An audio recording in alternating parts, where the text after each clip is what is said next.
Give to Gain Expo sa Kalbayog highlight ang talento ug produkto sa mga kababayenan. Detalye sa mga balita sa report ni Charmaine Perito Balvez. Radyo Pilipinas. Radyo Pilipinas. Report. Kasumpay sa selebrasyon sa National Women's Month yan na bulan Marso 2026, ginbuhat ang Give to Gain Expo, usa nga Women's Skill Share and Economic Empowerment Fair. Highlight sa nasabing expo ang iba-iba nga mga lokal nga produkto ug produce san grupo san mga kababayenan san iba-iba nga barangay sa Tinambakan District sa Calbayog City.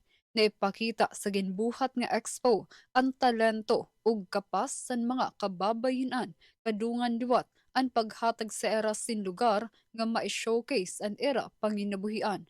Ang Give to Gain Expo pagpamatuod san aktibo nga partisipasyon san komunidad sa pagduso san women empowerment ug lokal nga ekonomiya.